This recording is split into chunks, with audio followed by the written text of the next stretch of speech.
e simplesmente pensado, ok, né? Só que eu acho que eu não entendi, né? Porque não foi nem aquela coisa de a gente entender e depois esquecer, porque é como se eu nunca tivesse entendido a ideia desse texto. Então, eu realmente acho que aquela época que eu li, eu só achei que entendi, porque eu não tinha entendido o que estava escrito assim de nada, né? Daquele texto, eu lembro de ter tirado, na verdade, aquela parte do direito como integridade. Tipo, eu entendi isso, que eu nunca tinha entendido a linha de argumentação que ele vai traçar para nos convencer. Então, tipo, pragmatismo não dá conta, não se adequa às nossas práticas e nem é uma boa teoria para justificá-las. Então, inclusive, eu repassei isso com o João, a gente tem essas duas dimensões da interpretação para o Dworkin, que eu acho bom deixar elas ditas, porque eu não lembro se ele é claro em falar isso nesse texto. Quer dizer, cara, a gente releu umas 50 vezes esse texto, ele não fala isso nesse texto. Eu acho que esse texto a gente pode seguramente dizer, ele não fala essa palavrinha, no caso. Eu acho que ele fala fit, vários momentos, mas só para deixar claro. Sim, eu posso mandar também o link, eu vou abrir aqui o WhatsApp e já mando o link do Hangout. Mas, basicamente, então, as duas dimensões... Ele fala antes desse texto, tá? Ele fala isso muito bem antes desse texto. Eu só tinha esquecido. E depois ele menciona como dimensões, não nos lembra mais quais elas são. Então, a primeira dimensão é a de adequação. E João me corrija se eu estiver errado, né? Lembrem que eu estou bêbada de sono. A segunda é a dimensão da justificação.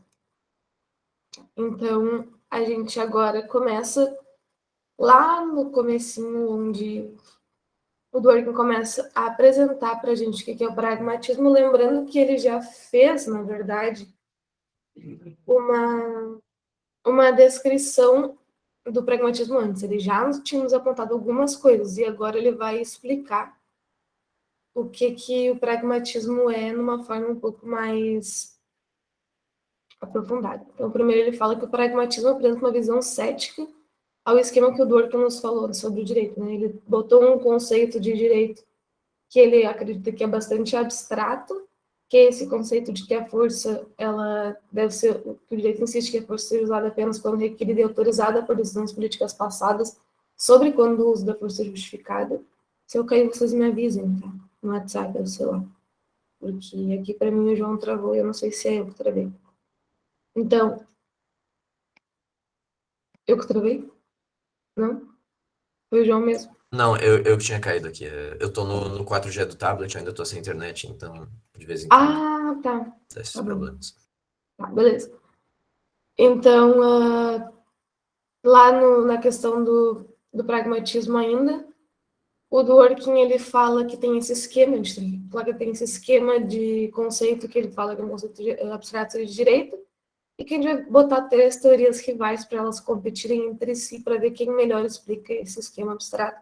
Ele chama de 3 concepções de direito. Uma foi o convencionalismo na semana passada que o João apresentou. Essa é o pragmatismo. Semana que vem, não, daqui 2 semanas, eu acho. Não lembro. Mais um pouco. Depois do carnaval, a gente vai falar do direito como integridade. Então, basicamente, o que o Dworkin fala sobre o pragmatismo é que ele nega que as decisões políticas passadas fornecem qualquer tipo de justificação para o uso da restrição ou da força estatal. Então, o pragmatismo encontra justificação necessária para a coerção na justiça ou eficiência, ou qualquer outro padrão ou virtude que possa estar presente no caso concreto, visando dirigir a comunidade para um futuro melhor.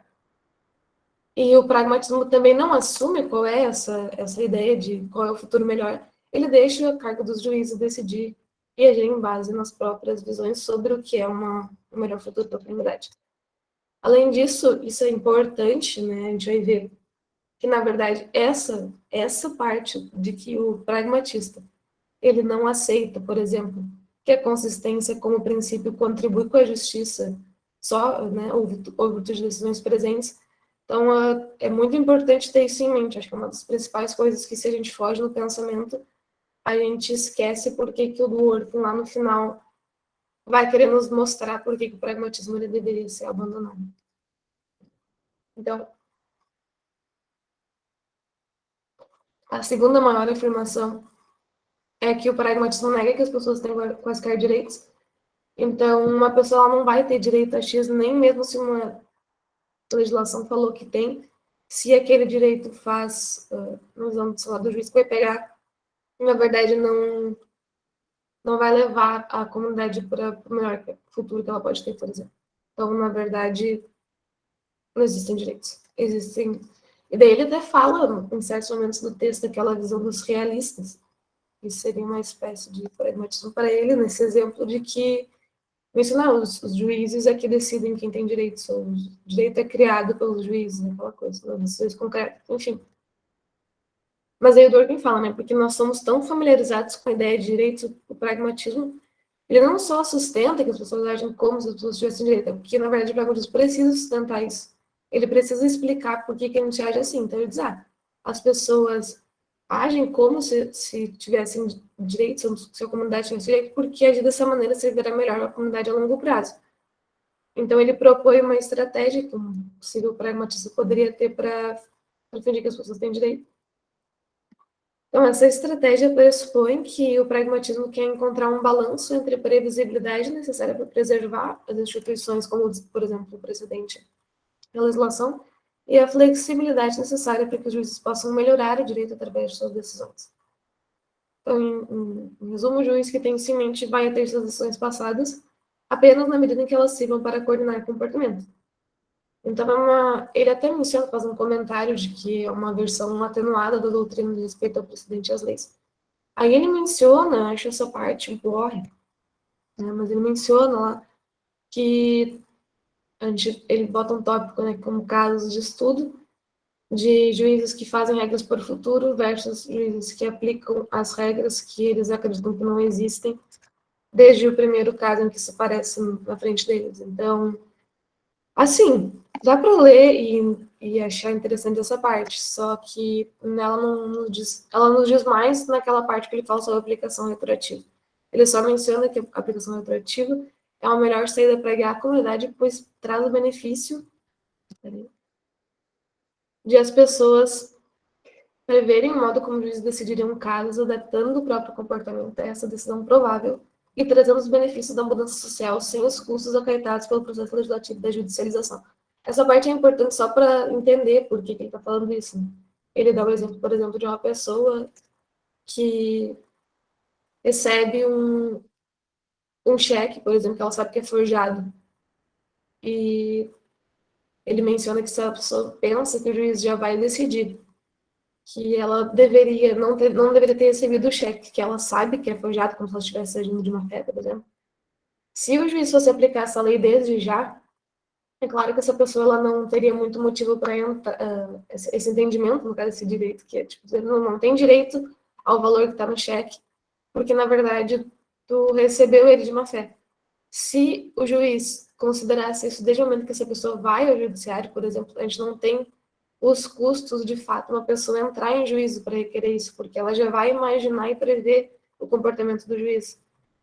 E se as leis não fossem, os direitos, entre aspas, não fossem aplicados desde o momento que o juiz vai decidir, se ele pensasse, não, mas eu vou fazer isso só para o próximo caso, não, então a gente ainda teria muita judicialização. Enfim, acho que em síntese, se eu não me engano, esse raciocínio. Aí ele vai voltar para a gente lá naqueles dois aspectos da prática jurídica, que são, né, o primeiro aspecto da adequação e o segundo da justificação das novas práticas. Então, a primeira pergunta, né, é sobre o convencionalismo, se ele se adequa bem a como os juízes agem em determinados casos e ao transcorrer do tempo, né, e a mesma coisa para o pragmatismo. E a segunda é como a cultura jurídica se desenvolve e é alterada como um todo, mas uma ideia também da segunda dimensão de justificação. Então, ele relembra a gente de que o convencionalismo falha em ambas as explicações. Quanto à segunda, essa de alteração, ele falha porque ele distorce a realidade ao tratar as práticas como ao ignorar, por exemplo, ignorar não, mas eles não conseguem explicar como as práticas elas passam a ser questionadas e alteradas dentro da própria prática, sem abandonar a ideia. Isso a gente viu com o João, sem abandonar a ideia de que esses consensos são uma questão de convenção, ao invés de convicções das pessoas suscetíveis a argumento. E nessa perspectiva, o pragmatismo, que a gente está vendo essa semana, o pragmatismo vence. é porque ele menciona que existem estratégias para a busca do interesse geral que são óbvias numa geração e vão ser questionadas em outra, e vão ser naturalmente alteradas de dentro do processo judicial e não de fora. Já na primeira, que é aquela de explicar como os juízes agem, o convencimento falhou em explicar o que juízes se referem como verdadeira força de uma lei ou precedente, quando na verdade ela é problemática. Né? E a maioria tempo são os casos difíceis. Que mesmo quando a extensão explícita das convenções ela acaba, eu botei isso, não sei, mas enfim, os juízes acabam se comportando como se houvesse direito a ser encontrado. Não dando vamos escavar o máximo possível, dizendo que, né, que haveria de procurar quando na verdade não tem. Já o pragmatismo, segundo Dworkin, pode ser definido como providenciando uma boa adequação com o que os juízes realmente fazem e dizem em casos difíceis, apenas sem assumir que o pragmatista teria razões, aquelas noble lie reasons, razões nobres, para construir e eu nunca lembro como é que traduz essa palavra de Ferry, a melhor explicação do princípio que está por trás de casos passados naquelas situações. Então, essa premissa que ele ressalta, a gente vai ressaltar um pouquinho daqui a pouquinho, essa premissa ela é implausível, porque nos casos em que precedentes são obscuros, os juízes não teriam... É que, na verdade, a ideia de que os juízes eles não têm por que ficar buscando onde não tem precedente ou uma lei que é obscura, as pessoas não teriam razões para fingir estarem procurando pela interpretação correta, já que esses padrões dificilmente são capazes de fornecer qualquer tipo de guia de conduta para as pessoas. Então, um pragmatista, se ele é pragmatista mesmo, é diferente de pragmático, né? Um pragmatista, um juiz pragmatista, ele simplesmente poderia olhar para esse precedente e dizer, tá, eu não vou continuar procurando nesse precedente porque não tem nada e eu estou livre para fazer minha decisão. Só que não é o que os pragmáticos fazem. Claro, a gente tem que assumir também que essa premissa não é implausível também porque ela não leva a melhor comunidade possível, com a questão de previsibilidade e flexibilidade. Então, é possível sustentar que essa premissa apenas se a gente oferecer razões pelas quais, mesmo em situações que não há expectativa a ser frustrada com a alteração das normas jurídicas pré-existentes e alterar ou se desviar das normas jurídicas pré-existentes, produziria um resultado moralmente mais desejável para a comunidade como um todo. O juiz ainda assim tem de estratégias pelas quais ele deve sustentar a mentira nobre de que está procurando pelo direito. Então, no fim de tudo é isso, ele ainda tem que tentar, por algum outro motivo, sustentar isso. E daí a gente chega a uma conclusão parcial dessa parte, segundo a qual o pragmatismo sofre um tanto para se adequar às nossas práticas, que é o que a gente estava falando, né? Ele vai realmente ter que continuar defendendo que ele está procurando, quando o juiz está procurando muito por lá num precedente que ele mesmo é obscuro, ele está procurando por alguma outra razão que faça sentido ainda ele defender essa mentira de que ele está procurando. Então, na verdade, ele pode se redimir e se apresentar pela boa justificação dessas práticas, porque a adequação é também ruim. Então, a gente precisa compensar pelos problemas de adequação que ela apresenta, que essa teoria apresenta sobre a prática, no caso. Então, a partir disso, o Dworkin procura analisar se o pragmatismo efetivamente está à altura da tarefa de mostrar as nossas práticas jurídicas no seu melhor uso, que é justificar. Aí tem uma digressão enorme na parte do... Eu acho que... Não sei se não é na parte do direito como integridade ainda, mas enfim, tem uma digressão enorme aqui. Não, é um pouquinho antes dele começar a analisar a dimensão da justificação lá, né? Então, essa parte aí, ele vai quebrar a nossa linha de argumento para voltar um pouquinho. Né? Primeiro que, para fazer esse tipo de análise, a gente não pode pressupor que porque o pragmatismo é cético quanto a esses direitos, ele também seria cético quanto à moralidade. Na verdade, isso é óbvio. Isso é óbvio quando ele está falando sobre o pragmatismo. Né? Que juízes vão decidir de acordo com o que eles acham que é melhor para a comunidade. Em termos morais também. Né? Então, apesar de deixar em aberto qual teoria que melhor informa qual resultado para uma melhor comunidade possível, ele prescreve que levar em conta esse tipo de consideração produz um resultado melhor do que um sistema de adjudicação em que direitos existem genuinamente e decisões políticas passadas restringem e justificam a coerção. Ele fala que esse mal entendido pode levar a gente a concluir que o pragmatismo seria uma teoria segundo a qual há uma convenção social abrangente, provavelmente aceita de forma tácita, que determina os órgãos institucionais de uma comunidade. Então, essa convenção prescreveria que os juízes devem agir como se os direitos existissem e fingir estarem vinculados por essas fontes de direitos de mentirinha e é sustentado que a comunidade deve agir conforme esses direitos de mentirem, acreditando que eles existem. Então, essa visão tem dois problemas. Essa é a visão do direito, a visão pragmatista como convenção. E ela tem dois problemas. O mesmo problema de adequação do pragmatismo em geral, porque assume que a comunidade acredita e aceita a aplicação pragmatista de como os juízes devem decidir, que é simplesmente errado.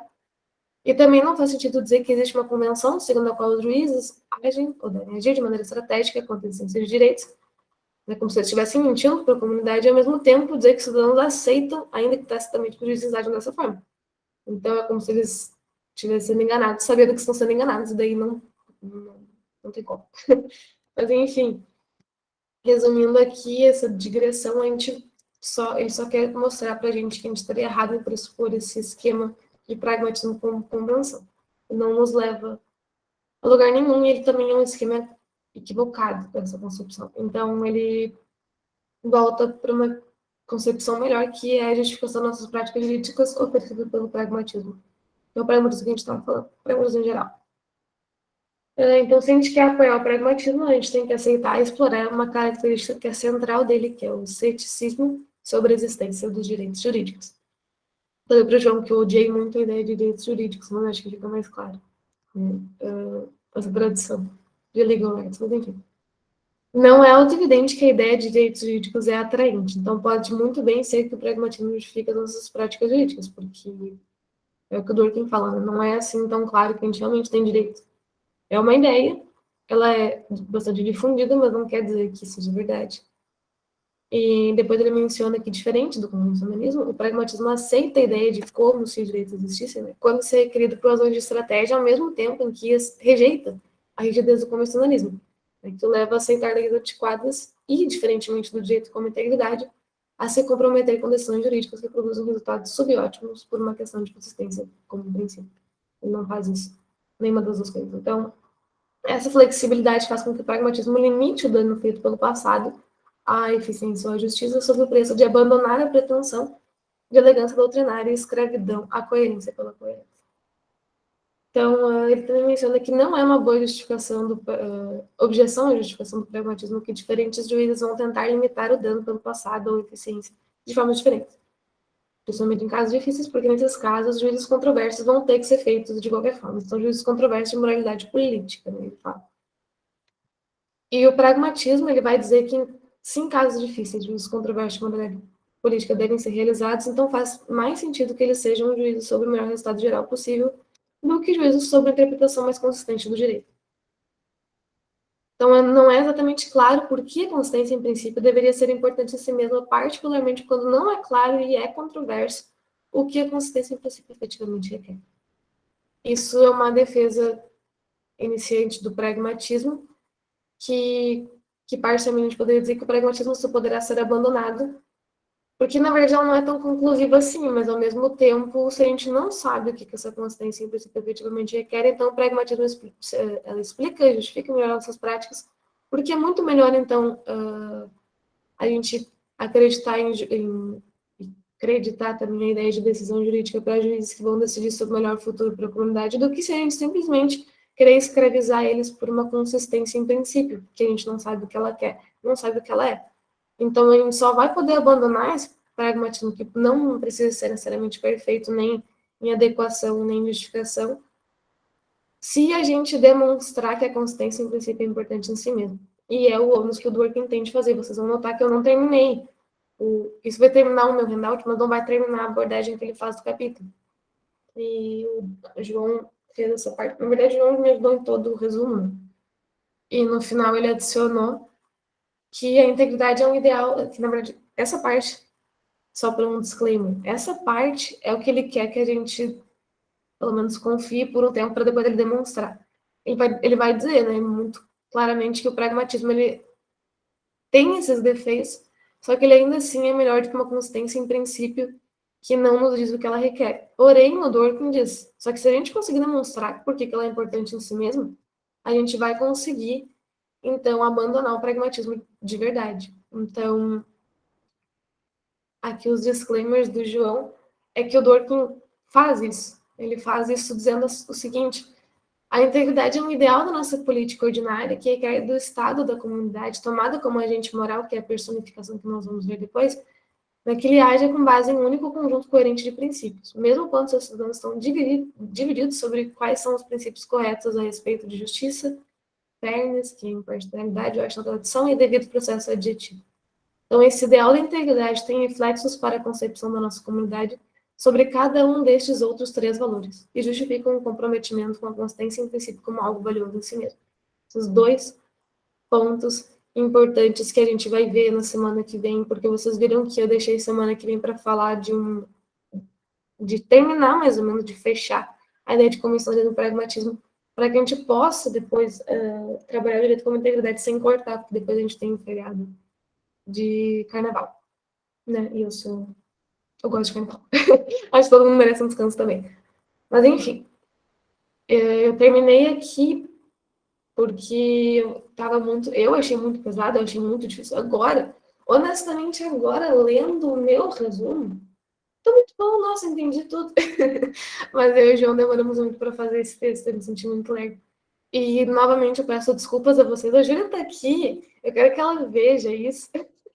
Porque, Júlia, eu acordei às 10h20 com o João me ligando.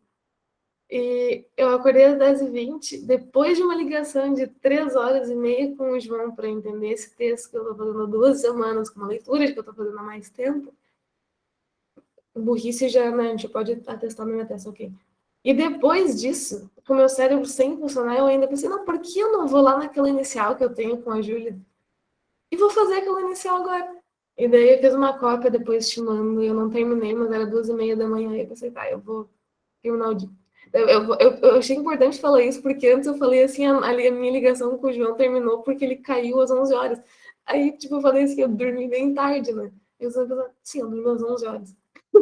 Mas não, eu dormi às 12h30. Pra mim isso é muito tarde, porque eu sou uma senhora. Então, eu peço desculpas publicamente aqui pra Júlia, que eu não consegui responder, porque eu fiquei em ligação, não consegui responder nem o cliente, nem a Júlia, não consegui terminar a inicial, mas enfim, a gente se encaminha. Para vocês verem que fim de ano, que é a nossa, naquela que a gente está no fim de semestre, tá simplesmente o caos. Tá simplesmente o caos, é engraçado que eu não tô fazendo nada da faculdade direito. Mas enfim, tô falando isso só para me dar tempo de eu finalmente terminar o formulário com vocês. E também porque, assim, eu vou eu vou ser sincero com vocês. Eu acho que eu fui muito boa nessa leitura.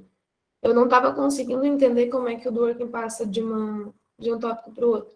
Mas a minha dificuldade, eu acho, tá? Justificando a minha dificuldade, que pode ser que vocês já tenham também, eu de fato tentei ler com mais calma esse artigo pela primeira vez. E olha só, um bom termo, Emanuel. Muito obrigada pela. Peraí que eu estou abrindo aqui. Eu acho que tem. Eu acho que depois que a gente entende, Emanuel, ele faz todo sentido. O João, ele já não aguentava mais voltar comigo nos tópicos que eu não tinha entendido, porque eram os mesmos tópicos sempre. Tipo, João, mas eu ainda não entendi isso aqui. Foi uma coisa muito inicial que eu não tinha entendido. Mas, em minha defesa, eu acho que isso acontece de ambiguidade estratégica, porque eu sinto falta dessa clareza que às vezes ele mesmo tem, né? Nesse texto eu vou argumentar aqui tal coisa. Então, fica a dica aí para a gente, quando a gente for escrever, lá, deixa lá no começo do artigo o que a gente quer com o texto. Pode falar, Emanuel. Oi, Bárbara, tudo bom? Tudo Bom bem? dia. Aqui não, é só uma curiosidade, porque ontem eu estava exatamente com alguns professores daqui e eles estavam fazendo uma comparação, obviamente nada, assim, não sei se justa, mas você está, tipo, você está comparando duas coisas bem diferentes. Estavam comparando Dworkin a Kant. E aí dizendo assim, um professor falou assim, mas pelo menos Dworkin escreve muito melhor do que Kant. Aí o outro falou assim, não, mas espera aí, não é que ele escreve melhor, porque ele é muito ambíguo.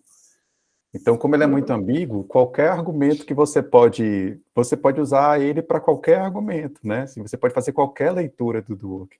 Eu não sei se é justo dizer que ele é ambíguo, assim, é preciso entender um pouco, mas faz algum sentido, assim, você pode interpretar Dworkin de várias formas, tanto que, por exemplo, é interessante que aqui no Reino Unido eu descobri que é o seguinte, as paixões por Dworkin são muito intensas, assim, é difícil você ser neutro. Ou você defende ele verdadeiramente, ou você odeia ele com todas as forças. Assim, eu vou apresentar um seminário agora no final de março, de um draft que eu estou escrevendo, e que eu já estou arrependido de ter colocado o nome do work no título, porque já vai atrair os inimigos do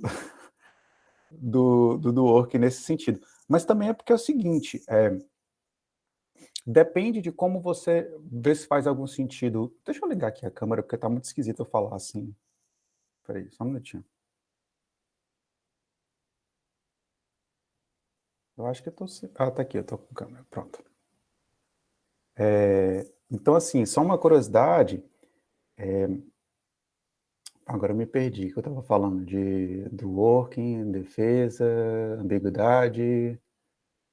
Tá, não, é porque é o seguinte, depende do grau de comprometimento que você tem com o do working. Por exemplo, se você pensa,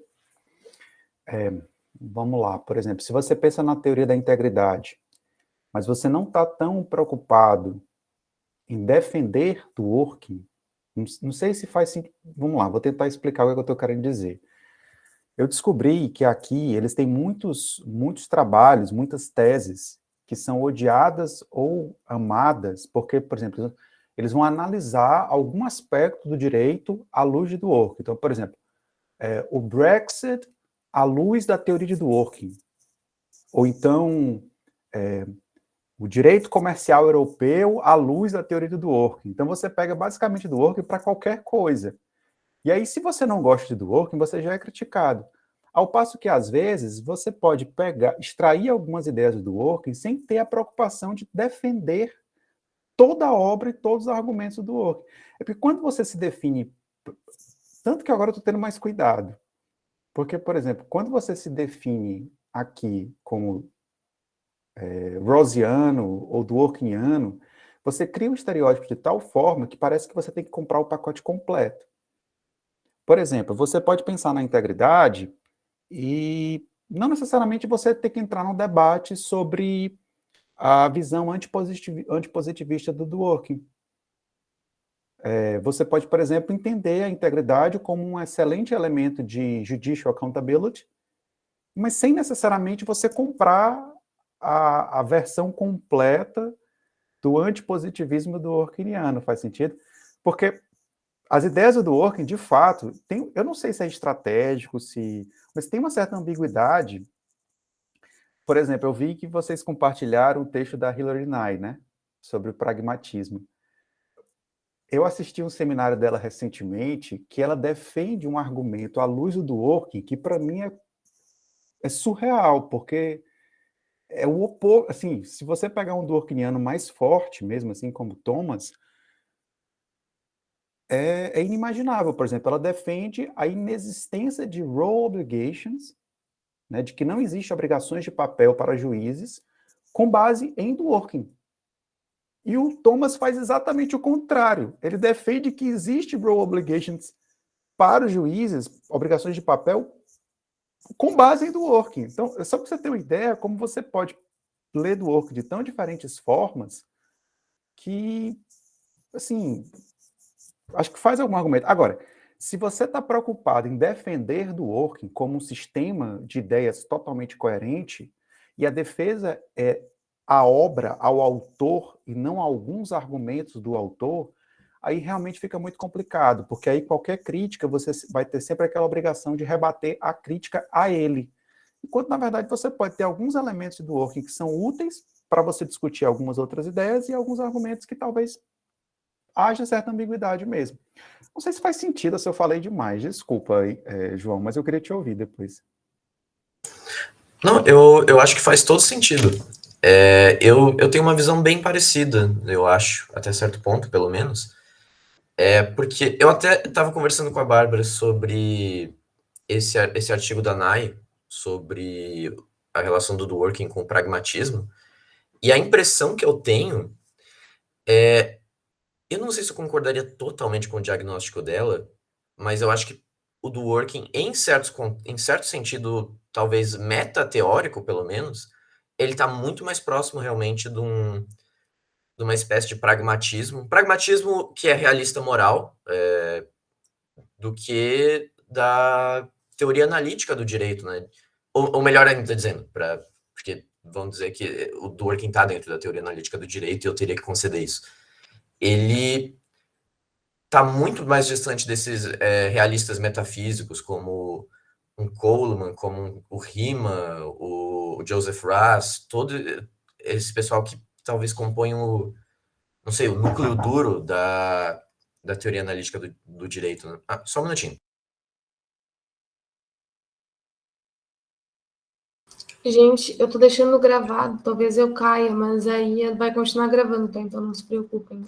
A internet, aparentemente, a Júlia reclamou também que lá tá meio ruim, aqui também tá, então qualquer coisa, enfim, vida que segue.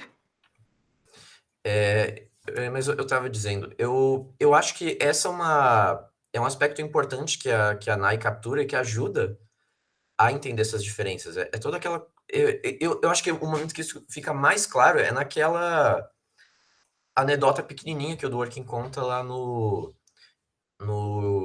Justiça de Toga. Eu tô trazendo esse ponto só para contar essa historinha mesmo, que eu já falei outras vezes, que é a conversa que ele teve com o John Gardner, que vamos dizer, foi discípulo do Raz, um positivista metodológico e substantivo, né? Que ele estava conversando, ele tinha comentado com o John Gardner que para ele a teoria do direito deveria ser interessante. E o John Gardner responde para ele: "You see, that's your problem", sabe? Isso é problema seu, que a teoria analítica do direito não é interessante para você. E eu acho que isso captura bem essa essência pragmatista do Dworkin, né? Porque eu tenho a impressão que em alguns momentos isso é complicado.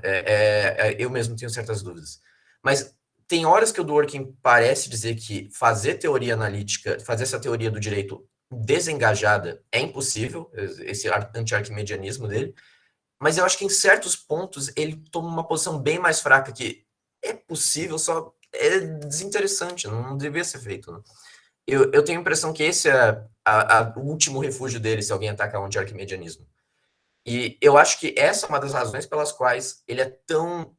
Odiado é forte, né? Mas é quase odiado no Reino Unido e nos Estados Unidos, sei lá, a terra da jurisprudência analítica, porque principalmente porque ele quer atacar tanto o projeto metodológico, mas eu acho que não só por isso também, mas é porque a teoria dele tem, eu acho que, implicações metafísicas muito fortes. Né? Esse comprometimento com uma ideia de personificação do direito, com a existência, com comprometimento ontológico com direitos que decorrem de uma interpretação, ou seja, aquela ideia de que ninguém pode ter pensado na melhor interpretação possível, ou seja, existem direitos que existem genuinamente, segundo essa melhor interpretação possível, só que ninguém descobriu essa melhor interpretação. O Raz fala isso, o Leiter fala isso. E é por isso que eu acho que nesse mundo anglófono, ele não é tão querido, e ao mesmo tempo Oi. Eu vou então pegar, eu vou perguntar, oi, Manuel, deixa eu aproveitar a tua experiência, tanto nas tuas pesquisas, quanto o que tu agora está vivendo aí em contato com outros pesquisadores. Isso que o João falou, de se interpretar que o Dworkin, por mais que, por exemplo, ele argumente que lá nesse capítulo, por exemplo, da personificação, ele vai dizer que não é um comprometimento metafísico. E o João falou que existem implicações metafísicas. Eu acho que dá para interpretar assim também. Mas o que eles falam por aí dessa questão de comprometimentos assim tão profundos e comprometimentos metafísicos também, ou implicações aí do Dworkin? Isso é uma curiosidade que eu tenho.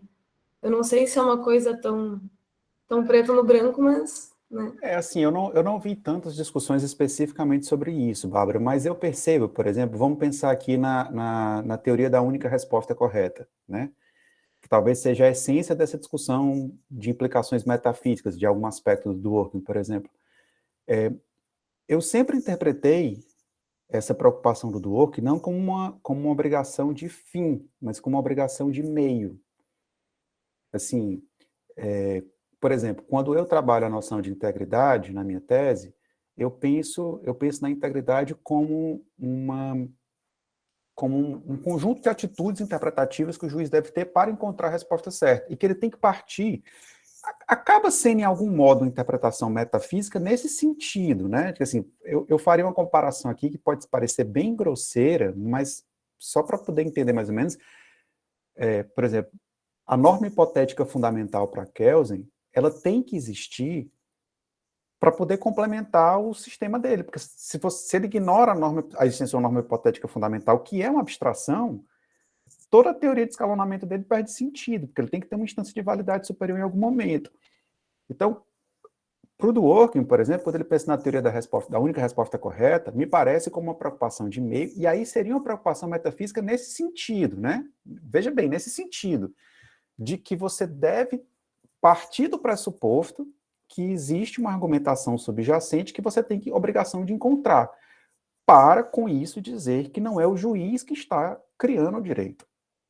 Agora, o problema é que os críticos do Dworkin vão dizer, não, mas ele está dizendo que existe uma resposta correta, então, por exemplo, quando você pensa numa discussão de um órgão colegiado, que é a discussão da minha tese, colegialidade judicial, eles vão dizer, não, mas então não tem como você aplicar a integridade.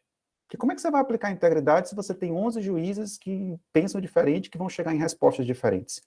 Se você interpretar a teoria da integridade como uma teoria de preocupação de fim, você encontrar uma resposta correta, aí os críticos do Dworkin, tipo assim, eles não vão querer nem ouvir o resto da argumentação, eles dizem, não faz sentido nenhum. Mas eu acho Mas que... eu acho que quanto a Desculpa, isso, pode até falar. o Dworkin é bastante claro, né, de falar que pode existir uma resposta, e daí que talvez é a metafísica dessa tese, que pode existir uma resposta correta mesmo que ninguém tenha chegado nela, talvez por isso é a parte mais metafísica a respeito dessa discussão. Eu não sei, eu acho que é uma das mais... E assim, ó, tem outra coisa também que a gente nunca pode desconsiderar, tá?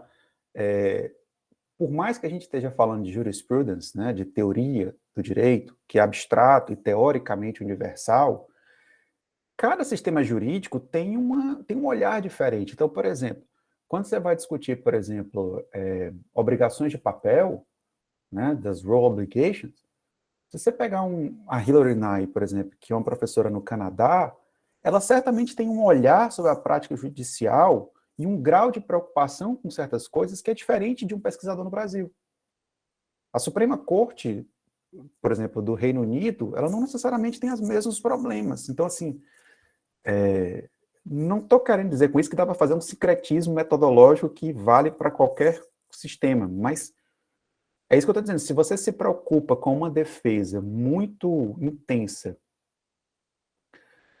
e geral e completa do sistema de pensamento de um autor, sempre você vai esbarrar em algumas circunstâncias em que, se a tua preocupação, por exemplo, for a defesa do Dworkin como todo, do autor, e não de um argumento da obra do Dworkin que pode ser útil para discutir algum certo ponto do direito, fica mais difícil. Né? Não sei se faz sentido, Bárbara, assim, o que eu estou...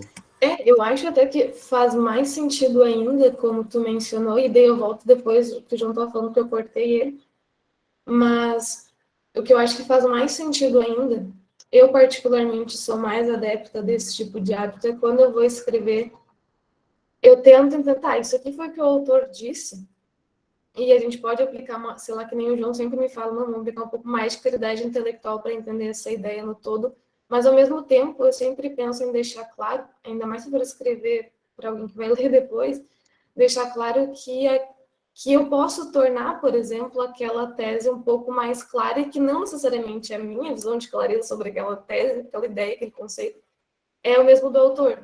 Eu prefiro fazer esse disclaimer, assim, né, de que, olha, tem esse conceito, ele pode ser explicado dessa forma, autores comumente explicam dessa forma, mas e pode ser que, eu acho que uma coisa interessante que tu mencionou é, em certos pontos, de fato, abandonar o que Dworkin disse sobre a tese da única resposta correta, né? Por exemplo, é dizer, não, tem até aqui o que... ele foi até aqui, por exemplo, né? Essas são as coisas que a gente pode dizer que, categoricamente, pode dizer, ou pelo menos concordar que ele falou. Mas, por exemplo, se a gente pudesse enxergar melhor essa ideia, e a ideia, sem nenhum comprometimento com o que o Dworkin vai pensar sobre o que a gente está falando, por exemplo, a gente pode melhorar a ideia, né? Eu acho que isso é uma coisa interessante de se fazer, apesar de que eu, como aluna de graduação, não me arrisco a fazer isso no artigo. Mas eu acho interessante esse tipo de clareza, pelo menos, porque daí a gente não cai de bater, que nem tu mencionou, né? Alguém defendendo uma coisa que, tipo, cara, tu olha pro texto, é meio que impossível dizer que aquele autor defendeu aquela coisa, sabe? Então, quem sabe pega aquela ideia no Dworkin e menciona, olha, ele entende isso aqui, as pessoas entendem esse respeito dele, e eu simplesmente me baseei na ideia dele para, sei lá, para fazer melhor sentido dessa outra coisa que eu vou analisar. Eu acho que é um pouco mais claro, né? Porque aqui no Brasil isso acontece muito também, né, Manuel? De tipo, absolutamente qualquer coisa sobre o uso do direito como integridade. Uma coisa que o Durkheim nunca falou. Mas enfim, pode falar, João, e depois pode voltar. Ou o Emanuel pode falar também. Eu posso só complementar, Pode. João? Acho que pode. Então, assim, é o que eu falei assim, se o seu argumento for no sentido assim, do Dworkin falou ou falaria isso, alguma coisa especificamente,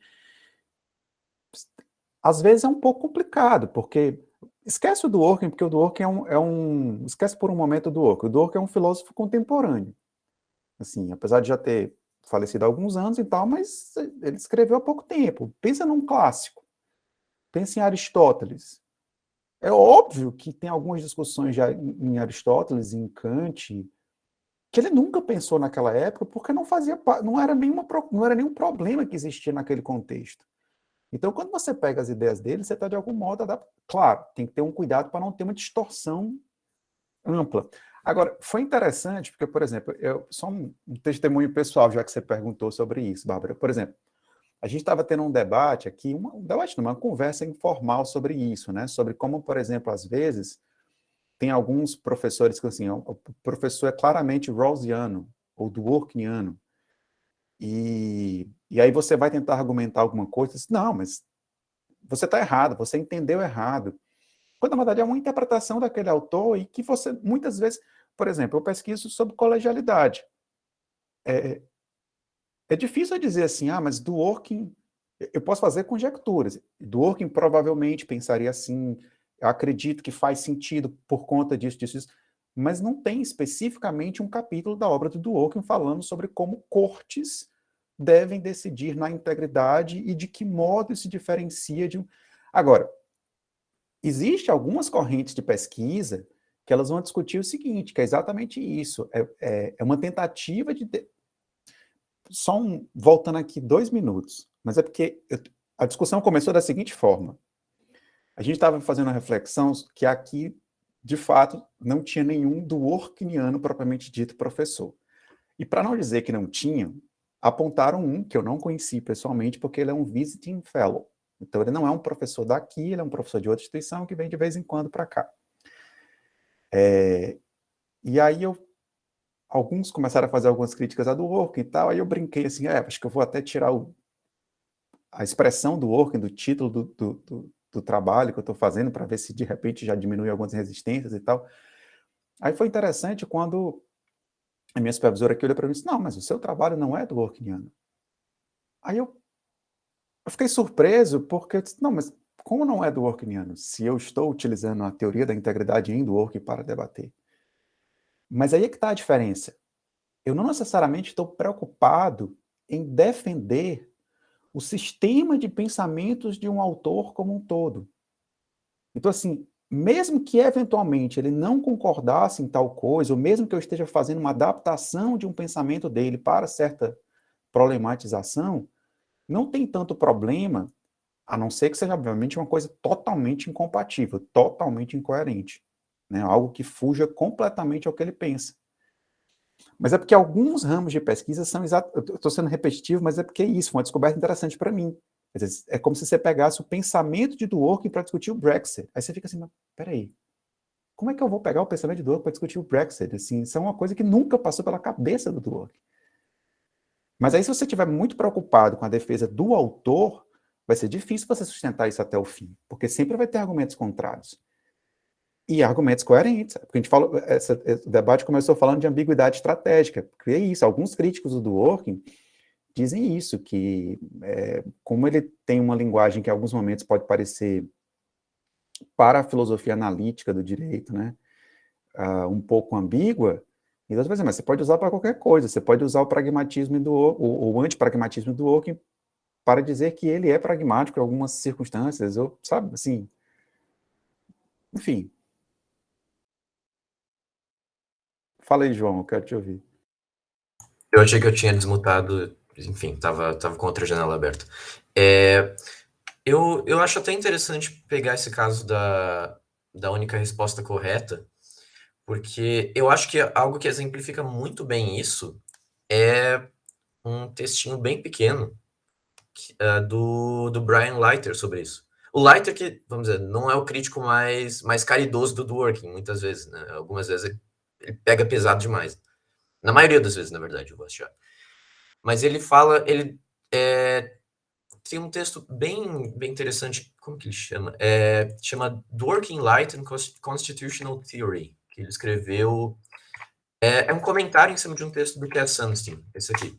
Inclusive, só abrindo parênteses, eu fui procurar esse texto, eu joguei Dworkin Light e Lighter no Google, o primeiro resultado é um textinho do nosso site, aquele sobre o modelo de regras 1, assim. Enfim, só fazendo publicidade. Mas ele dá um exemplo bem interessante, que eu acho que ajuda, pelo menos em parte, claro, vai ter que vir uma explicação histórica para isso, né? Mas em parte ajuda a entender por que o Dworkin foi tão bem recebido no Brasil e pela teoria constitucional americana, pelo menos em parte, que é o fato de que se a gente tira esses comprometimentos ontológicos, essas implicações metafísicas mais espinhosas da teoria do Dworkin, a teoria do direito como integridade é uma teoria maravilhosa para a teoria constitucional, né? Para a interpretação constitucional, ou para dar um modelo de interpretação abstrato, pelo menos. Claro que a gente vai ainda ter algumas complicações que podem ser debatidas. O problema é se a teoria do direito como integridade serve para deveria ser aplicada a um regime que é um regime jurídico moralmente horrível, por exemplo, toda essa coisa de um direito mau, como um direito nazista, por exemplo. Mas, enfim, porque o Leiter, ele vai falar justamente, ele vai usar a expressão de Dworkin Light, como exemplo, comparando com Coca-Cola Light, vamos dizer, que não, ele fala, não é algo ruim ou necessariamente ruim, é o que ele bebe, por exemplo, Coca-Cola Light, mas não é a coisa verdadeira, ele fala. Ele pega isso para falar, por exemplo, do Sunstein, que vai fazer uma defesa da teoria do Dworkin, mas ele vai dizer, isso não é o Dworkin completo.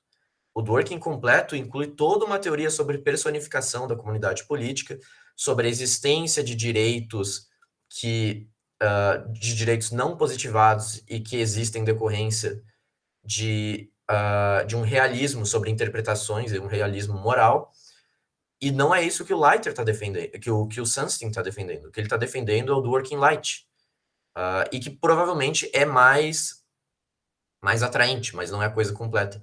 E eu acho que isso ajuda a entender muito por que ele é tão recebido aqui no Brasil. Porque a gente não... Eu, pelo menos, tenho sempre essa impressão que a maioria dos debates em teoria do direito não estão...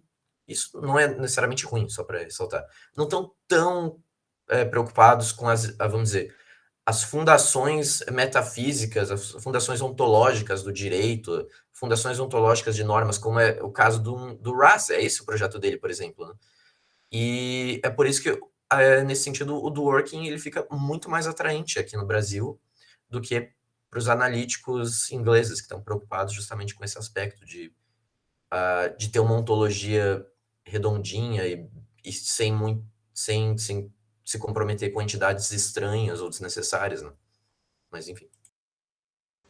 E também porque aqui a gente sempre recebe a mesma pergunta nos coisas acadêmicas, assim, e a democracia, né? Quando vai chegar eu e o João falando de Hart, é sempre a mesma pergunta.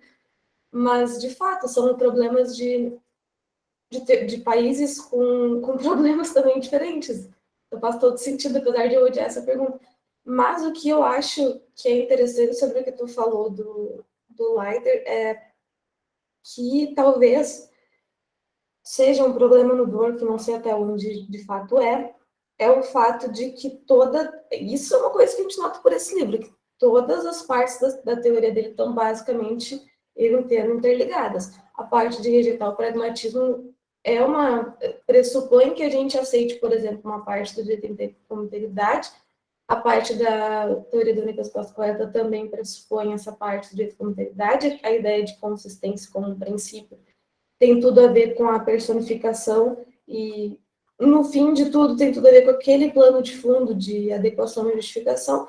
E aí que é um problema, que é até onde dá para a gente ficar tirando esses pedaços do texto dele, sem que, de fato, a gente não esteja só deturpando o Dworkin, isso pode fazer diferença nenhuma para a gente, mas deturpando o próprio conceito, porque, no fim das contas, o conceito de única resposta correta vai ter uma questão mais profunda, como aquela questão vai ter outra questão mais profunda, até a gente chegar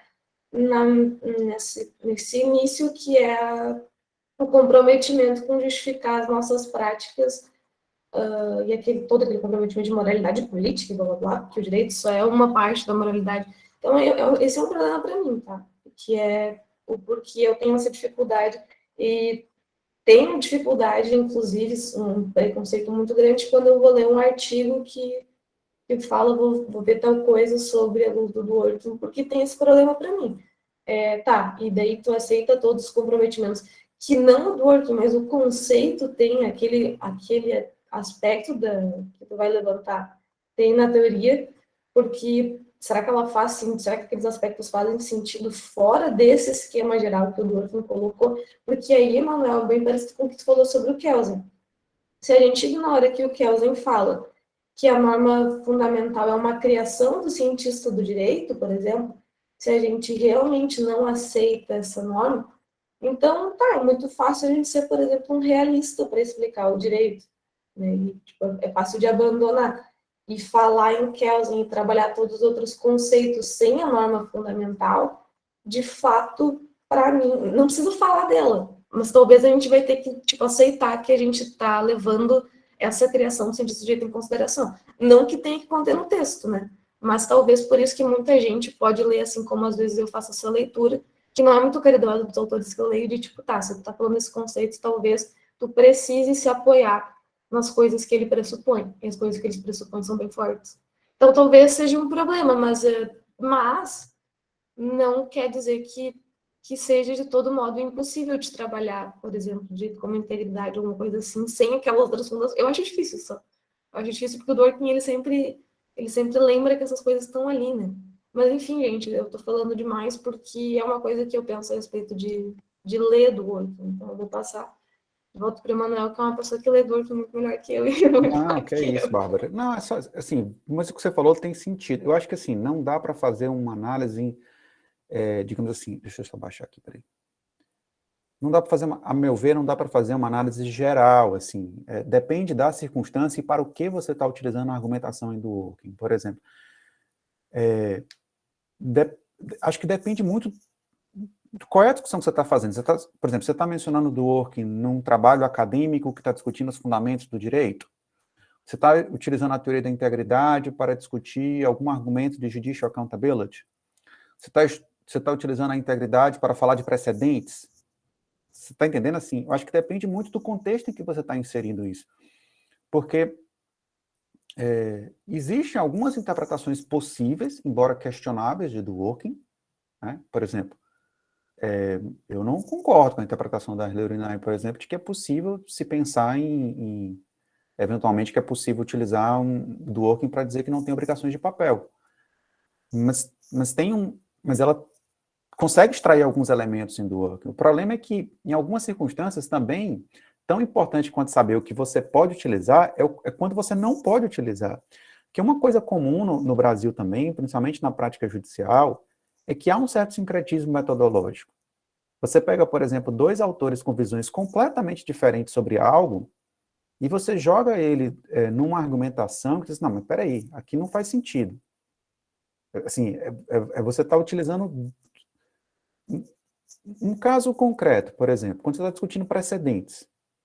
Se você pegar uma visão do Schauer e uma visão do Dworkin sobre precedentes, ou sobre de que forma ele pode vincular o legislador, eles têm visões, a meu ver, muito distintas. Então, assim, você pegar um voto, como eu já vi alguns do Supremo, que faz menção à integridade do working, ao mesmo tempo em precedentes em Schauer, para dizer que você deve decidir de tal forma porque a corte já decidiu daquela forma. Mas espera aí, mas aí eu estou ignorando tudo que o do working fala sobre interpretação protestante. Porque é como se eu dissesse, porque talvez para o Schauer faça sentido. E eu estou botando um talvez por precaução, porque eu não sei se no caso concreto o Schauer compraria essa ideia para a realidade brasileira. Mas talvez o Schauer dissesse assim, não, olha, tudo bem, a corte errou, eu reconheço que a corte errou um tal precedente passado, mas olha, é importante a noção de estabilidade jurisprudencial, é importante a noção de estabilidade jurídica, de segurança jurídica, então melhor nós arcarmos com a consequência de um erro, um eventual erro, do que ficarmos mudando a legislação com um julgamento que a gente fez há 3, 4 anos, que também não é comum no direito americano, né? A jurisprudência americana tende a ser muito mais estável na Suprema Corte. Alguns julgados duram décadas. No Brasil, o Supremo Tribunal Federal decide uma determinada matéria num ano, no começo do ano, no final do ano ele muda o entendimento. E muitas vezes muda sem muitas explicações. Mudei porque a gente decidiu mudar. Pronto. Aí utilizar integridade do working, por exemplo, para defender não mudar o entendimento num precedente, talvez seja um argumento perigoso, porque eu não sei até que ponto o Dworkin tem um comprometimento com erros passados. Me parece que não. Né? Não quero dizer com isso que o Dworkin aceitaria mudanças constantes de entendimento. Mas se um juiz que está interpretando, ou um ministro que está interpretando um determinado caso, à luz da noção de integridade, e ele verifica que ele errou, não é que ele simplesmente mudou de ideia porque o cenário político mudou, por exemplo, porque o presidente é outro, porque a conjuntura econômica é outro, porque teve um impeachment do presidente A, B ou C, porque agora a gente tem um presidente mais à direita ou mais à esquerda, não é isso. Mas se na interpretação dele do direito ele verificou que errou, eu acho difícil utilizar a integridade para dizer, não, olha, vamos manter o precedente mesmo com a convicção de que nós erramos. Talvez para uma visão de precedentes mais rigorosa, como a do Schauer, faça sentido, ou pelo menos no contexto americano. Lembrando, ele escreve dentro de um determinado... Por mais que ele queira escrever em abstrato, por mais que ele esteja falando de teoria do direito, em jurisprudence, ele está inserido em um determinado contexto jurídico, que é diferente, que tem preocupações diferentes. Então, Bárbara, assim, em síntese, eu acho que as duas coisas são importantes. Talvez não ter um apego tão ferrenho a um autor a ponto de não aceitar que ele pode estar errado. De repente, você pode ter uma identificação com a leitura do direito do Dworkin, do Ross, e discordar em alguns pontos. E dizer, olha, porque quando você se define, por exemplo, às vezes como Dworkiniano, Rossiano, é como se você tivesse que ser um advogado dele. Porque um advogado, pense num advogado numa corte. O advogado numa corte dificilmente vai dizer o seguinte, realmente meu cliente está parcialmente certo. Ele não vai dizer isso. Ele vai dizer, meu cliente está certo, ele vai sustentar até o fim. Mas, intelectualmente falando, eu não sei se seria... não sei se seria o melhor... Eu ia dizer se era honesto, mas não é bem a palavra, mas não sei se seria o melhor caminho, sabe? Mas você levantou um ponto interessante também, né? Assim, acho que tem que ter um mínimo de... Para utilizar uma expressão do Dworkin mesmo aqui, de common ground. Né? Assim, tem que ter um mínimo de coerência também com a doutrina dele, para você, que no Brasil, você muitas vezes você faz isso, você pega dois autores completamente diferentes, com visões completamente diferentes, e você utiliza na fundamentação de um voto, por exemplo, e diz, mas peraí, calma, não faz sentido. Ou eu utilizo o Schauer, ou eu utilizo o Dworkin. Nesse ponto, os dois não vão dialogar. Enfim, desculpa. O João está procurando altos links aí na internet, então eu acho que ele tem algo a falar. Não, na verdade, eu estava só procurando o nome do artigo lá da Hilary Nye. Eu até queria perguntar, é super, quase nada a ver com o que a gente estava falando, mas esse artigo da Hilary Nye que você tinha comentado, é aquele... Qual que é o nome? It's not right, but it's okay? Ou é outra coisa? Ah, tá. Eu acho que eu baixei, mas eu nunca cheguei a ler. Aí eu queria... Agora me deu vontade de dar uma lida.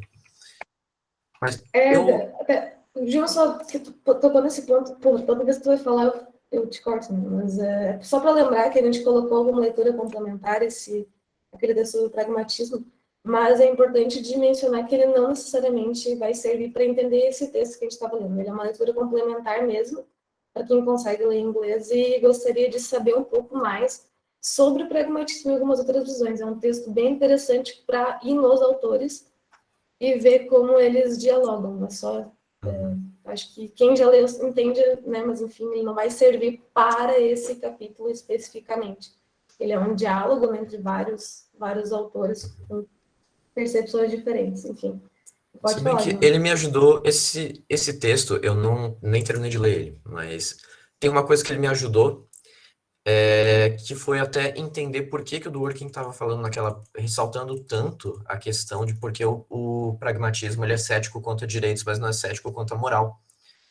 Porque ele tá. Bom, se a gente pegar, por exemplo, o capítulo anterior sobre convencionalismo, ele tá fazendo tá fazendo duas coisas ao mesmo tempo. Ele tá, primeiro, fazendo uma espécie de interpretação construtiva do positivismo, né? Ou melhor, tornando o positivismo uma concepção interpretativa e não semântica de direito. Né? E aí ele tem que fazer duas coisas ao mesmo tempo. Ao mesmo tempo, ele está querendo mostrar, ó, isso aqui é o que seria o positivismo se ele fosse uma teoria interpretativa, mas eu não estou falando que os positivistas defendem isso. Nenhum positivista, pelo menos na época que o Dworkin escreveu isso, defende realmente isso. Estou falando que seria mais ou menos isso que eles defenderiam se eles estivessem fazendo teoria do direito igual eu estou fazendo. E ele está fazendo a mesma coisa aqui com os pragmatistas jurídicos, e em parte com os realistas, né? E eu acho que é por esse ponto que isso é importante, porque, por exemplo, no artigo da Nai, ela vai comentar como o Dworkin, ao longo da vida dele, alguns dos principais, vamos dizer, inimigos teóricos, ou interlocutores, vamos dizer, interlocutores mais insistentes, foram justamente os pragmatistas jurídicos reais, né? Porque, por exemplo, o Posner, na filosofia em geral, o Rorty, quando ele falava de realismo moral, né? E isso é importante porque, eu não vou dizer que todos, mas de uma forma geral, esses pragmatistas, eles não são só céticos quanto à força normativa de decisões políticas passadas, né? Eles são também, de uma maneira geral, céticos, ou pelo menos têm um ar cético, sobre a moralidade, né? Sobre a objetividade da moralidade. E o que o Dworkin está querendo colocar aqui, agora, pelo menos agora, está me caindo um pouco essa ficha. Na época, ontem eu estava só reclamando com a Bárbara que essa sessão era praticamente inútil, mas eu ainda acho que ela podia ser uma nota de rodapé, mas o que ele está querendo ressaltar aqui é que o pragmatista dele, se ele for, ele não é um cético contra a objetividade da moral. E se ele é um cético, ele é um cético interno, que isso é importante ressaltar. Eu acho que é porque no texto não tem essa necessidade de fazer esse disclaimer, mas é que, de fato, se tu olhar, porque até no texto ela menciona as visões de alguns pragmatistas sobre essa questão e elas são diferentes. Então, o Durkheim, para generalizar, eu acho que ele fez esse ponto justamente para, eu estou falando de pragmatistas, mas não são necessariamente os pragmatistas com os mesmos comprometimentos que normalmente se pensa a respeito da moralidade. Então, acho que faz sentido, sim, desculpa, pode continuar. Não, seria isso mesmo. Porque eu acho, para mim, a impressão que fica é que o convencionalista jurídico pro Dworkin, ele tem uma espécie de pavor de decisões, de razões morais para decidir o direito. Ele tem um pavor de desacordo sobre moralidade política. E o pragmatista não, ele aceita isso de muito bom grado, ele abraça esse tipo de, pragma, de vamos dizer, de incorporação de razões morais para como fundamento de uma decisão jurídica, né? É claro que ele vai querer mascarar isso, né? Como ficou bem evidente da leitura e da apresentação da Bárbara, né? Mas o pragmatismo, ele não... isso eu acho que fica bem evidente como ele não é cético contra a moralidade, porque além dele, vamos dizer, prescrever que o juiz deve, em princípio, decidir conforme ele acha, como ele acha que produziria os melhores resultados morais para a comunidade como um todo, ele deixa em aberto qual que seria essa melhor teoria, mas ele, no início, ele já coloca o que é uma premissa moral. Se qualquer coisa, ela é uma premissa moral.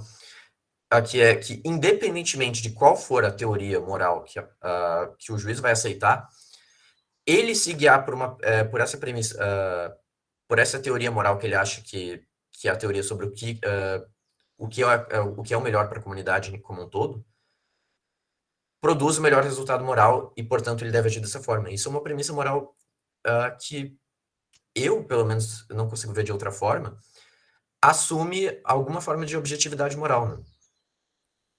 E isso eu acho que é bem interessante.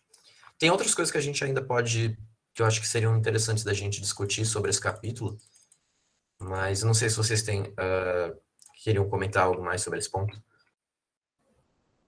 Não, eu ia só comentar que o Emanuel chegou, te chamou de falso, fechou a câmera, botou ali, né, que não é rei, sei lá, ele era de duas caras, simplesmente sutilmente. Não! Eu entendi a sutileza.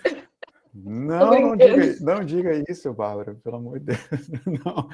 Não foi isso que eu falei. Na verdade, eu só queria explicar numa imagem, talvez o que seja a ideia de integridade do work, que é a gente pode falar da figura mitológica de Janus, né? Janus, ele tem duas caras, porque ele tem um olhar voltado para o futuro e um olhar voltado para o passado.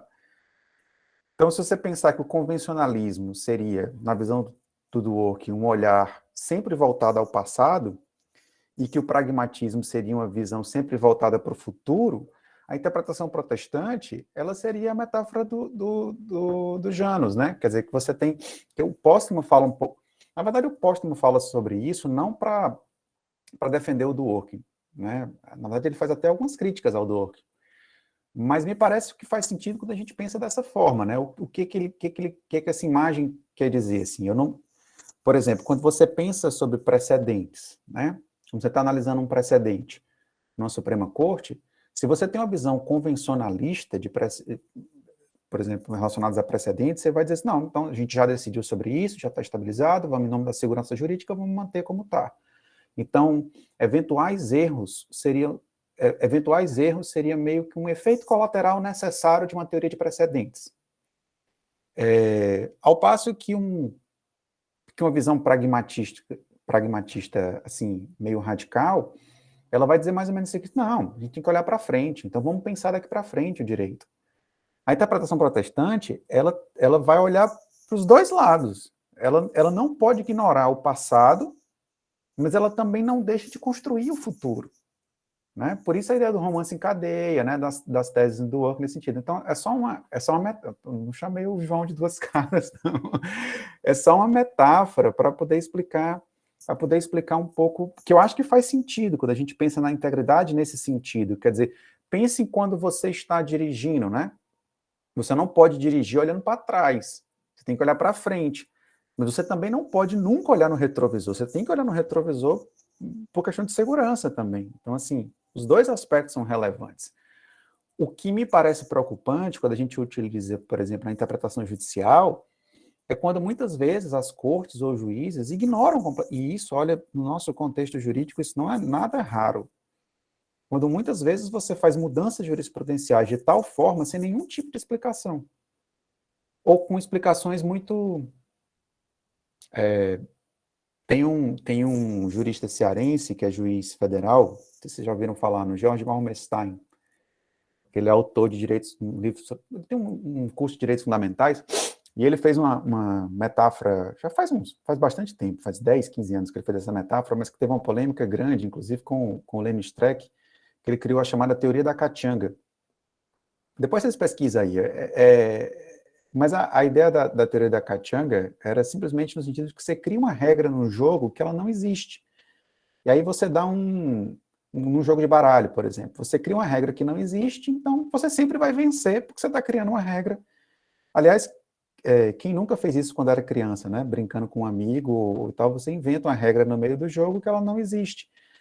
Então, muitas vezes, o que o judiciário faz, e é isso que o Dworkin condena, é você fazer uma mudança argumentativa brusca sem ter um comprometimento com uma certa linha de coerência com argumentações passadas. O que não quer dizer que ser coerente com interpretações passadas significa você ter um grau de vínculo que você nunca vai interpretar, porque as realidades mudam, erros são perceptíveis, nós não somos os mesmos. Se você olhar o que você era há 5 anos, há 10 anos, a sua visão de mundo muda, o seu contexto muda, a composição de uma corte muda.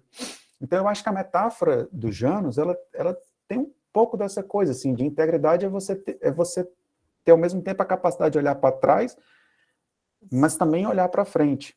Nem só para trás, nem só para frente. Nem um convencionalismo que rejeite a possibilidade de erros e de construção de novas interpretações para o futuro, e nenhuma visão pragmatista de que o direito é aquilo e somente aquilo que os juízes acham. Eu estou falando aqui de uma visão, de um realismo bem tosco, tá? Assim, não é exatamente isso o realismo mais sofisticado. Mas essa visão de que o direito é aquilo e somente aquilo que os juízes acham que é. Então, porque aí é um argumento de autoridade, né? E aí um argumento de autoridade é assim por quê? Porque a corte decidiu que é assim. E aí eu acho que ignora a preocupação do Dworkin, por exemplo, com a legitimidade democrática das instituições.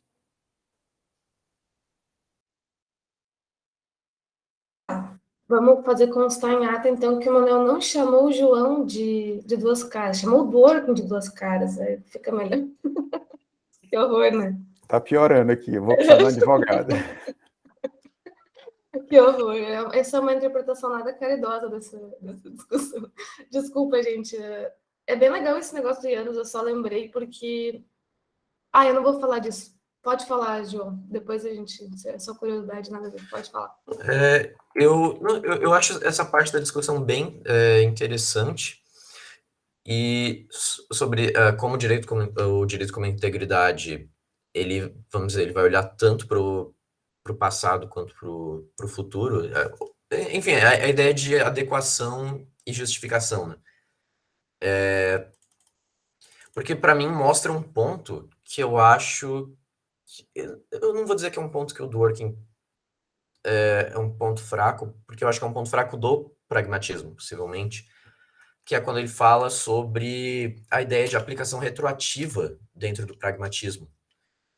Porque ele aponta como essa ideia seria interessante para um sistema de decisão pragmatista no geral, né? Porque ela traria, vamos dizer, a vantagem de você implementar mudanças sociais a partir do momento que as pessoas internalizam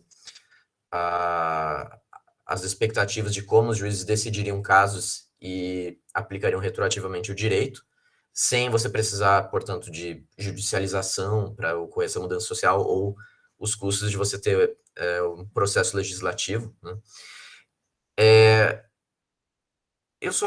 Eu não sei se um pragmatista mesmo, ele iria querer se comprometer com essa ideia, principalmente considerando que ela se adequa muito mal a um dos aspectos mais relevantes, talvez não necessariamente do direito, mas da cultura jurídica na qual o Dworkin está inserido, vamos dizer, uma cultura, para falar de uma palavra melhor, vamos dizer, uma cultura jurídica liberal, democrática, ocidental, que é a ideia de rule of law, né, de império da lei, e mais especificamente a ideia de prospectividade, né, que tanto o Fuller quanto o Raz, mas principalmente Fuller, vão apontar, né, que é um dos aspectos da moralidade interna do direito, ou então da ideia de império da lei, né?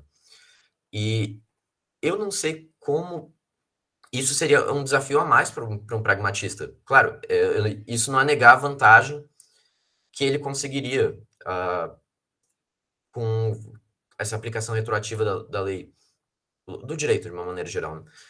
Mas eu não sei se um pragmatista, considerando que ele é alguém de boa fé e alguém que está levando em conta, está fazendo um sopesamento desses custos e benefícios, se no fim ele realmente ficaria tentado de ir para esse caminho. Me parece, eu não sei, me parece algo que eu não sei se é tão óbvio que ele iria para esse tipo de caminho de decisão, assim. Eu acho que é por causa... Não tentando salvar totalmente, porque eu acho que eu não vou uma objeção boa, só que eu acho que é o que ele se sai bem com esse argumento por causa dos casos que ele trouxe para a gente analisar. Né? Se a gente for ver o Elmer, o jeito que o pragmatismo explicaria essa controvérsia é justamente assim. Nós não tínhamos uma lei específica sobre isso, mesmo assim, essa lei, tipo, esse negócio chegou no Poder Judiciário. Se a gente fosse, por exemplo, pensar que a nossa sociedade é tão preocupada assim com a ideia de Estado de Direito que alguém vai ser privada, por exemplo, de receber herança apenas se tiver uma lei específica para isso.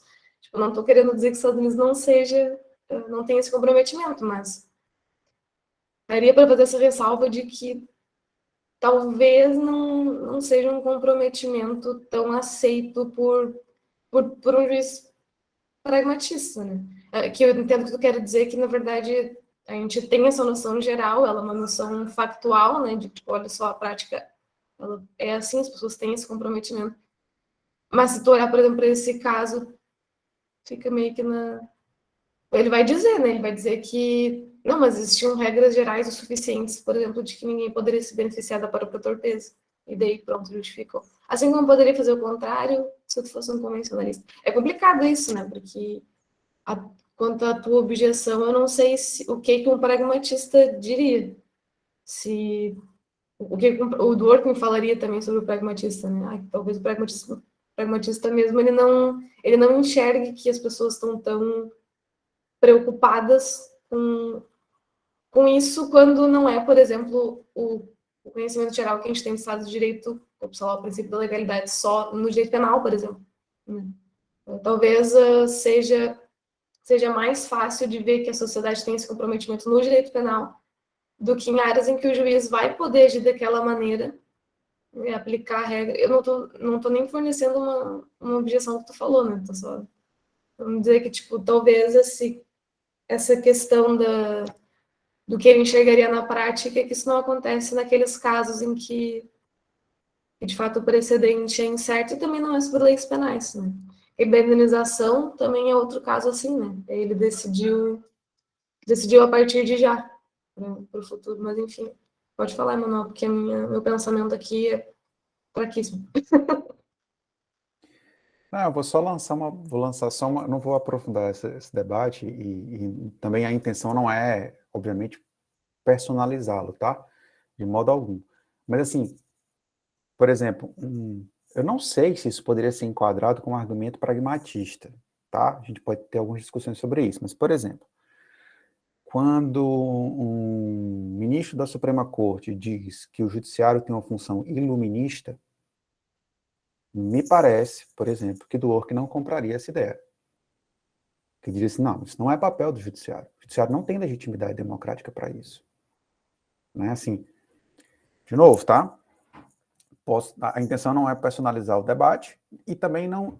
E acaba que pode ser que isso tenha alguns estereótipos também, porque a ideia também pode ser mais sofisticada do que isso, mas é só para dizer um pouco disso também, quer dizer, porque é tão importante quanto entender o que é compatível com alguns pensamentos do Dworkin, é entender também o que não é compatível. Então, assim, me parece que, por exemplo, quando você tem uma visão ultra pragmática e dizer o seguinte, não, por exemplo, no Brasil a gente já viu, isso é concreto, alguns argumentos jurídicos e judiciais em processos que diz o seguinte, é preciso ouvir a voz das ruas, é preciso ouvir a opinião pública, o judiciário tem um papel de condutor da história. Claro, né, assim, interpretar isso com grano salis, né, assim, com certo cuidado, com certa cautela. Não quero dizer com isso que o judiciário tem que ser uma corte como foi no passado, por exemplo, até a década, meados da década de 90, que tinha essa visão ultraconservadora de que nós vamos fazer uma interpretação literal da Constituição e nós não vamos discutir certas coisas. Por exemplo, o judiciário, talvez a Suprema Corte Brasileira no início dos anos 90, não admitisse, por exemplo, a ideia de que o judiciário poderia discutir a união civil de pessoas do mesmo sexo. Se você for interpretar, de certa forma, isso pode estar dentro do conceito de uma visão iluminista do direito, no sentido de você iluminar caminhos, olhar para frente, construir a história, o judiciário contribuir para a modificação do direito, modernizando a interpretação do direito e tudo mais. Mas é preciso um pouco de cautela com isso. Porque senão você também estaria dando uma carta em branco para que qualquer coisa... Eu, às vezes, faço um... Desculpa se eu estou falando demais, mas é porque eu achei tão legal a intervenção de vocês que eu fiquei empolgado, né? Uma das coisas que eu acho muito difícil, às vezes, de explicar direito no Brasil, principalmente, ou para um aluno no início da graduação, ou principalmente para quem não é do direito, é você explicar certas coisas do que na teoria deveria ser e que na prática não é. Por exemplo, às vezes eu fazia uma metáfora, João, assim, em sala de aula, conversando com alguns alunos de constitucional, eu fazia uma metáfora assim, eu perguntava, era aparentemente uma pergunta idiota, mas a ideia era que fosse uma pergunta idiota mesmo, porque com o tempo eles entendiam. Eu dizia o seguinte, qual a cor desse quadro? Eu apontava assim para um quadro branco, né? De pincel. Qual a cor desse quadro?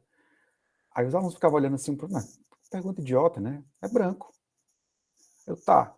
É branco neve ou é branco gelo? Aí já começava a surgir uma certa dúvida, né, entre os alunos e tal.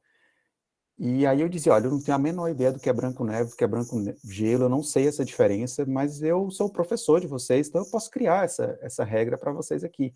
Ou melhor, de agora em diante, até o final dessa disciplina, eu vou chamar esse quadro de quadro azul. Eu vou escrever no quadro azul. Professor, mas esse quadro não é azul. Aí eu disse assim, ele é azul, porque eu sou o professor da disciplina, sou eu que vou dizer para vocês o que é, o que não é, e sou eu que vou corrigir as provas de vocês. Então esse quadro é azul. É claro que o que eu estava falando é extremamente autoritário, mas o que eu queria mostrar é que muitas vezes o fato de, por exemplo, o Supremo Tribunal Federal dizer que o quadro branco é azul, não vai fazer o quadro branco ser azul. Embora tenha consequências jurídicas. Se você descumpre uma interpretação do Supremo, seja um juiz de piso, seja um advogado, seja um aluno que bota uma resposta errada numa prova de concurso público, por exemplo, porque ele acha que a interpretação do Supremo está errada, ele vai ter consequências para isso. Mas é preciso ter esse cuidado para entender que, assim, eu estou falando aqui uma interpretação num realismo tosco, tá? Assim, eu sei que o pensamento realista ele pode ser muito mais sofisticado, ele é muito mais sofisticado que isso, mas é só um estereótipo para mostrar o que é isso. E é difícil, às vezes, explicar direito em algumas realidades como a nossa, em sentidos como esse, porque é claro que você tem conceitos jurídicos que causam dúvida. Por exemplo, a sua Constituição fala que um ministro do Supremo deve ser indicado com notório saber jurídico. O que é notório saber jurídico? Por exemplo, talvez alguns professores dos mais brilhantes de direito constitucional do Brasil, se forem fazer um concurso público para juiz, talvez não passem. Porque eles têm critérios ou de exigências ou de grau de conhecimento distinto. Talvez o cara que passa em primeiro lugar no concurso para... Isso é questionável, tá? Mas talvez o cara que passa em primeiro lugar no concurso para juiz não necessariamente tem notório saber jurídico. Depende do que você interpretar sobre isso. Mas me preocupa quando a gente olha para a Constituição, algo que a interpretação é clara, não só daquele dispositivo, e aí eu vou fazer uma diferença com a questão da união de pessoas do mesmo sexo, união homoafetiva, porque na união homoafetiva você pode interpretar na Constituição como um todo uma série de princípios que fazem com que a interpretação daquele conceito de família na Constituição não possa ser literal. Mas há outros casos que me parece difícil defender algumas argumentações do Supremo, né? Por exemplo, aquela questão do foro por prerrogativa de função, que foi uma mudança recente do Supremo. Eu posso ter uma discussão infinita aqui com vocês se o Brasil deveria ou não ter foro por prerrogativa de função, e em quais circunstâncias, se isso é bom, se isso é ruim, se isso gera impunidade e tal. Ok, isso é uma discussão. Outra discussão é o que é que a Constituição brasileira fala sobre isso. Ela é clara? Há dúvidas? Não há? Aí, será que o Supremo pode alterar a Constituição com base em quê? Será que aí vira um argumento de autoridade? Entendeu? A coerência de que Dworkin fala do direito não é uma coerência simplesmente com precedentes, não é uma... porque no inglês, law pode ter exatamente esses dois sentidos, né? Direito como sistema jurídico e direito como a lei, né, o estatuto jurídico. É pensar de uma maneira ampla. O que eu acho complicado, às vezes, é isso. É quando você adota uma visão pragmática, ou pragmatista, ultra pragmática, nesse sentido assim, olha, nós vamos ouvir as vozes das ruas, nós vamos ouvir a opinião pública. Espera-se do judiciário que... E aí eu acho que o judiciário pode estar criando, em algumas circunstâncias, uma armadilha para ele mesmo. Porque aí se as opiniões das ruas mudam, por exemplo, e acontece, política é isso, né? Você tem, às vezes, um governo mais conservador, depois vai uma onda mais progressista, e aí, você vai fazer o quê? Né? Enfim, bom. Só para não me estender, eu queria fazer dessa coisa que tu falou até, que a gente voltasse na semana que vem com duas questões em mente. A primeira é se o pragmatista e o pragmático são a mesma coisa, pelo menos nessa leitura do Dworkin, ou se um pragmático está inserido dentro do que a gente chama de pragmatista.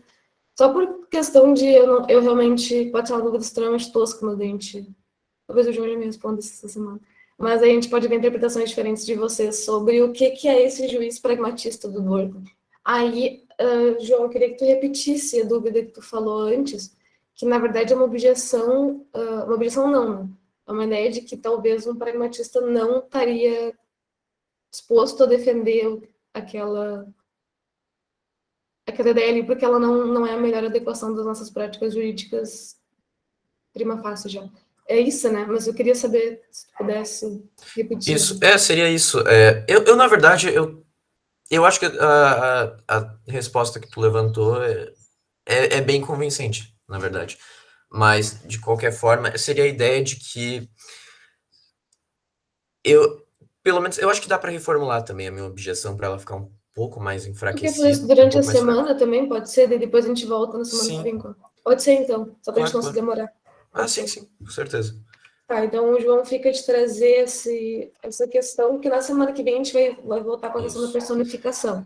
Eu acho que outra coisa também, só para não perder, que seria interessante a gente discutir, é o ponto até o ponto que a gente mais conversou ontem, que era aquele argumento do Dworkin sobre casos difíceis, né? De que o pragmatismo ele não se adequa a direito, porque o juiz só teria uma razão, ele não teria um motivo para ter uma noble lie reason em casos difíceis. Eu acho que esse seria interessante discutir, porque eu acho que é o ponto mais... No texto ele fica meio em hold também, assim, né? Tipo, pessoal, eu já volto ali. Né? Aceitem isso por enquanto. Tá, eu acho que é bom mesmo. Vamos anotar essas duas coisas. Aí na semana que vem a gente volta para terminar a personificação, aí depois, outra semana, vocês têm esse descanso também. Queria só lembrar, tá? Se as gurias, principalmente, quiserem participar, e não sei, até os homens pode ser também, de mencionar outras teóricas e obras que a gente pode recomendar para o pessoal lá no Instagram. Eu vou continuar a responder quem mencionou, é porque eu e o João, a gente ficou horas conversando ontem e daí não deu. Mas aí hoje, quando eu for pegar o celular, eu respondo. Eu também vou adicionar ali essas outras teóricas que a gente menciona, né? Que a gente falou hoje de algumas. E eu acho bom a gente mencionar esses textos, enfim, recomendem obras de teóricos. Porque tem muita gente que comentou isso aqui, respondeu de pessoas que não são da teoria do direito.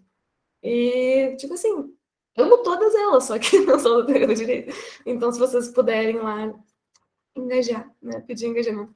Mas só para a gente popularizar mesmo e, quem sabe, trazer mais mulheres para o grupo, porque as mulheres que vêm no grupo, que eu as amo, eu tenho muita vergonha de falar, eu acho, e eu não sei o que acontece, eu quero saber o que acontece, enfim.